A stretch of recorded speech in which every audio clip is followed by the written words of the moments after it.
দিল্লিতে বাংলাদেশ হাইকমিশনের সামনে বিক্ষোভ সংঘর্ষ।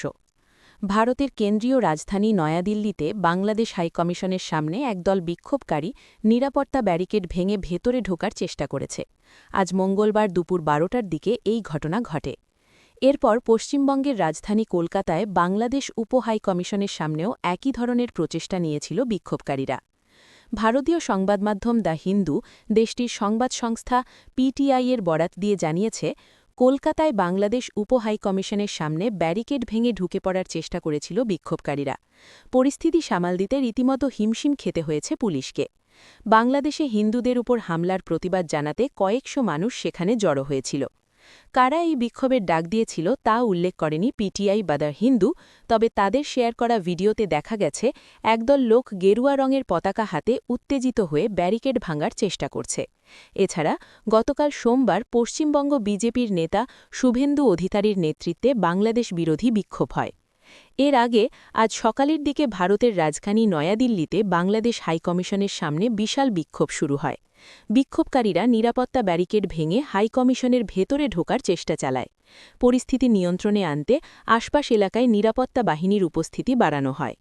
ভারতীয় সংবাদমাধ্যম এনডিটিভির প্রতিবেদনে বলা হয়, নয়াদিল্লিতে বাংলাদেশ হাইকমিশনের বাইরে বাংলাদেশি সংখ্যালঘুদের ওপর নির্যাতন এবং ময়মনসিংহের দীপুচন্দ্র দাস নামের এক হিন্দু যুবককে পিটিয়ে হত্যার প্রতিবাদে বিক্ষোভ শুরু হয়।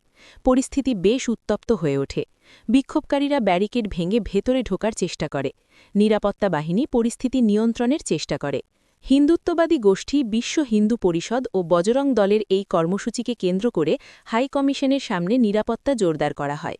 পুরো এলাকাটি ৩ স্তরের ব্যারিকেডে ঘিরা রাখা হয়েছে এবং সেখানে পুলিশ ও আধা সামরিক বাহিনীর সদস্য মোতায়েন করা হয়। বাংলাদেশে হিন্দুদের ওপর কথিত নির্যাতন ও উপাসনালয় ভাঙচুরের নিন্দা জানাতে বিশ্ব হিন্দু পরিষদ ও বজরং দল এই বিক্ষোভ সমাবেশের ডাক দেয়। দূতাবাসের সামনে বেশ কয়েকজন বিক্ষোভকারীকে ব্যানার ও প্ল্যাকার্ড হাতে স্লোগান দিতে দেখা যায়। অন্তত ২টি ব্যারিকেড ভেঙে তারা ভেতরে প্রবেশের চেষ্টা করে, তবে নিরাপত্তা বাহিনীর তৎপরতায় ব্যারিকেড পুনঃস্থাপন করা গেছে। বিক্ষোভকারীদের সরিয়ে দিতে কয়েকজনকে আটকও করা হয়েছে। এর আগে ২০ ডিসেম্বর রাতে দিল্লিতে বাংলাদেশ হাইকমিশনের গেটে বিক্ষোভ করে একদল লোক।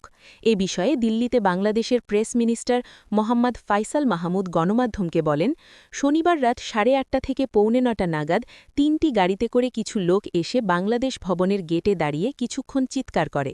তারা বাংলা ও হিন্দি মিলিয়ে কিছু কথাবার্তা বলেছে, হিন্দুদের নিরাপত্তা দিতে হবে, হাই কমিশনারকে ধরো। পরে তারা মেইন গেটের সামনে এসে কিছুক্ষণ চিৎকার করেছে। ওরা চিৎকার করে চলে গেছে, এতটুকুই আমি জানি।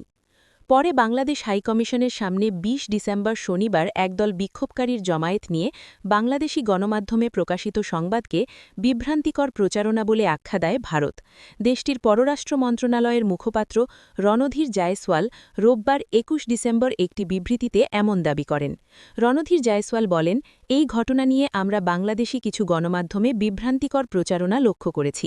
বাস্তবতা হল ২০ ডিসেম্বর নয়াদিল্লিতে বাংলাদেশ হাইকমিশনের সামনে প্রায় ২৫ জন যুবক জড়ো হয়েছিলেন।